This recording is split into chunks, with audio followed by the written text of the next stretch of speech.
Welcome back, Chapter 5 of War and Peace. And what do you think of this latest comedy, The Coronation at Milan, asked Anna Pavlovna, and of the comedy of the people of Genoa and Lucca laying their petitions before Monsieur Bonaparte, and Monsieur Bonaparte sitting on a throne and granting the petitions of the nations? Adorable! It is enough to make one's head whirl. It is as if the whole world has gone crazy. Prince Andrew looked Anna Pavlovna straight in the face with a sarcastic smile.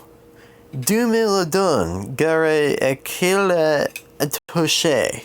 They say he was very fine when he said that, he remarked, repeating the words in Italian. "Dio me l'ha dato." I'm not even going to try that. "God has given it to me, let him who touches it beware." "I hope this will prove the last drop that will make the glass run over," Anna Pavlovna continued. "The sovereigns will not be able to continue to endure this man who is a menace to everything." "The sovereigns? I do not speak of Russia," said the Vicomte, polite but hopeless. "The sovereigns, madame, what have they done for Louis the 17th, for the Queen, or for Madame Elizabeth? Nothing." And he became more animated. "And believe me, they are reaping the reward of the Bourbon case, of the Bourbon cause. The sovereigns, why, they are sending ambassadors to compliment the usurper." And sighing disdainfully, he again changed his position. Prince Hippolyte, who had been gazing at the Vicomte for some time through his lorgnette, suddenly turned completely around toward the little princess, and having asked for a needle, began tracing the coat of arms on the table.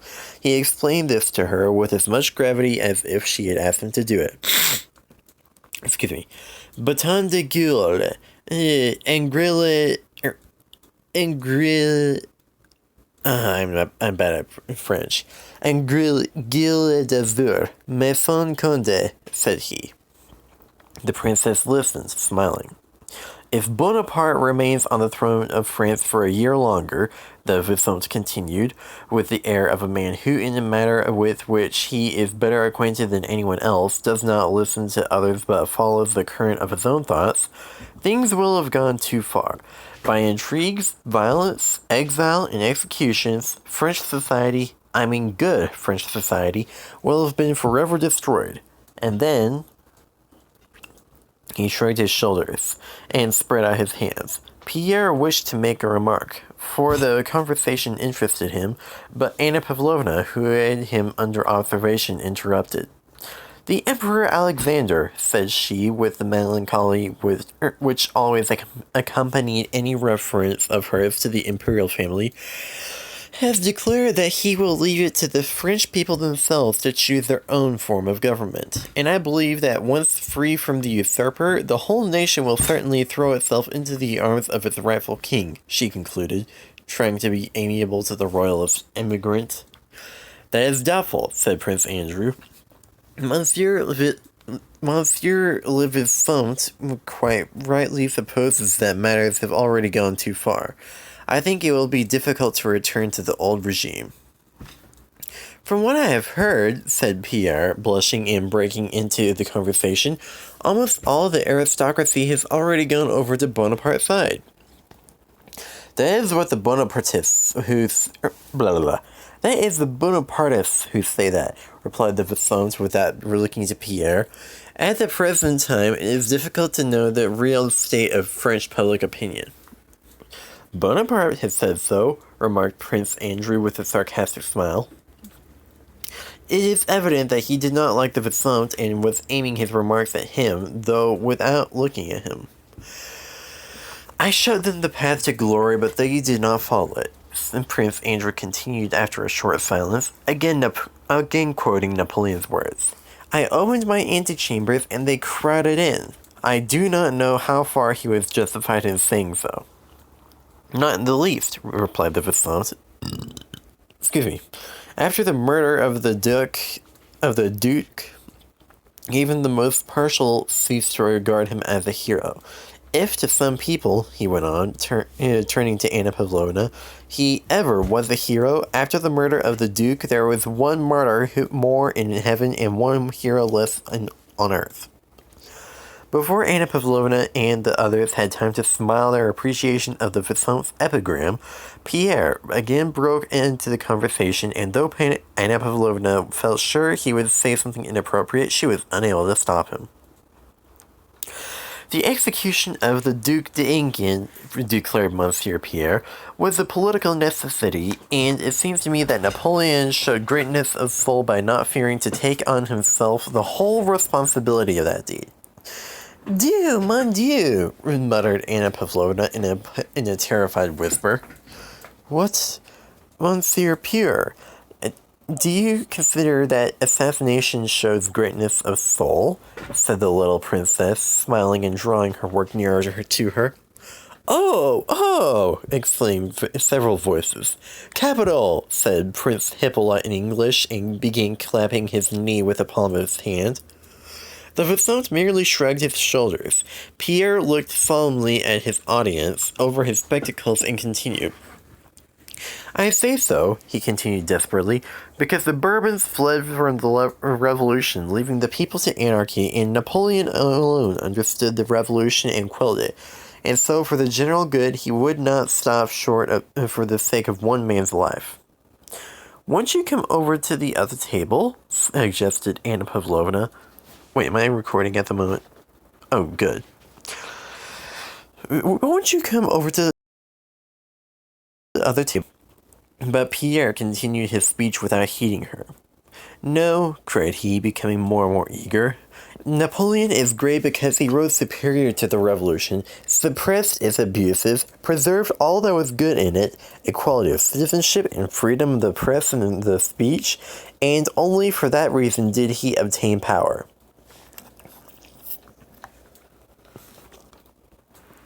Yes, if having obtained power without availing himself of it to commit murder, he had restored it to the rightful king, I should have called him a great man, recalled the Vicomte. He could not do that. The people would only give him power that he might rid them of... Oh, you want the chair, Lyra? Okay. The people only gave him power that he might rid them of the Bourbons, and because they saw that he was the great man. The revolution was a grand thing, continued Monsieur Pierre, betraying by this desperate and provocative proposition his extreme youth and his wish to express all that was in his mind. What? Revolution and regicide a grand thing? Well, after that, but won't you come to this other table? Repeated Anna Pavlovna. Rousseau's Contrat Social, said the Vicomte with his tolerant smile. I am not speaking of regicide. I am speaking about ideas. Yes, and ideas of robbery, murder, and regicide, again interjected in an ironical voice. Those were extremes, no doubt, but they are not what is most important. What is important are the rights of man, emancipation from prejudices, and equality of citizenship, and all these ideas Napoleon has retained in full force. Liberty and equality, said the Vicomte contemptuously, as if at last deciding seriously to prove to this youth how foolish his words were, high-sounding words which have long been discredited. Who does not love liberty and equality? Excuse me. Even our Savior preached liberty and equality. Have people since the Revolution become happier?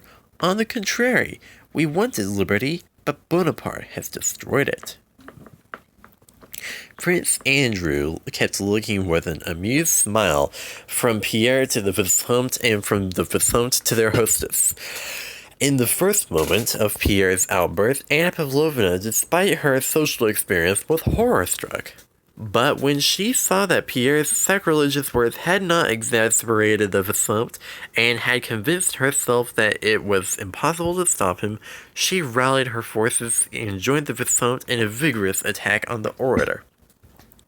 But, my dear Monsieur Pierre, said she. "How do you explain the fact of a great man executing a duke, or even an ordinary man who is innocent and untried?" "I should like," said the Vicomte, "to ask how Monsieur explains the 18th Brumaire. Was that not an imposture? It was a swindle, and not at all like the conduct of a great man."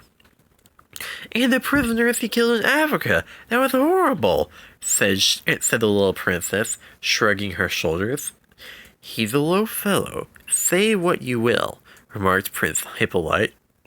Pierre, not knowing whom to answer, looked at them all and smiled. His smile was unlike the half-smile of other people.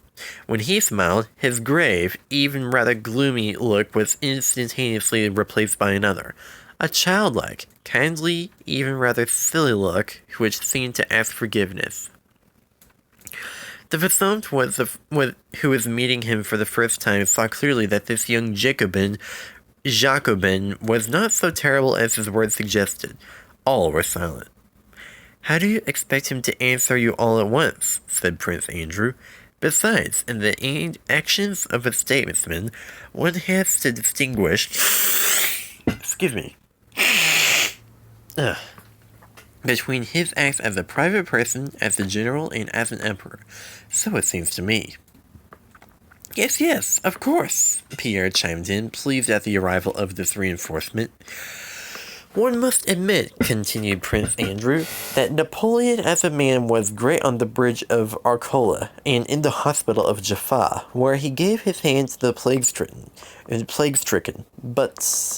But there are other acts which it is difficult to justify." Prince Andrew, who had evidently wished to tone down the awkwardness of Pierre's remarks, rose and made a sign to his wife that it was time to go. Suddenly, Prince Hippolyte started up, making signs to everyone to attend, and asking them all to be seated again. "I was told a charming Moscow story today, and must treat you to it. Excuse me, Vicomte, I must tell it in Russian, or the point will be lost." And Prince Hippolyte began to tell his story in such Russian as the Frenchman would speak after spending about a year in Russia. Everyone waited so emphatically and eagerly that did he demand their attention to his story. "There is in Moscow a lady, une dame, and she is very stingy. She must have 2 footmen behind her carriage, and very big ones. That was her taste. And she had a lady's maid, also big. She said—" Here Prince Hippolyte paused, evidently collecting his ideas with difficulty. "She said, oh, yes. She said, 'Girl,' to the maid, 'put on a livery, get up behind the carriage, and come with me while I make some calls.'" Here Prince Hippolyte spluttered and burst out laughing before his audience, which produced an effect unfavorable to the narrator. Several persons, among them the elderly lady and Anna Pavlovna, did, however, smile. She went. Suddenly there was a great wind. The girl lost her hat, and her long hair came down. Here he could contain himself no longer, and went on, between gasps of laughter. "And the whole world knew." And so the anecdote ended. Though it was unintelligible why he had told it, or why it had to be told in Russian, still Anna Pavlovna and the others appreciated Prince Hippolyte's social tact in so agreeably ending Pierre's unpleasant and unamiable outburst. After the anecdote, the conversation broke up into insignificant small talk about the last and next balls, about theatricals and who would meet whom and when and where. Thank you for watching. Thank you for listening in on Chapter 5 of War and Peace.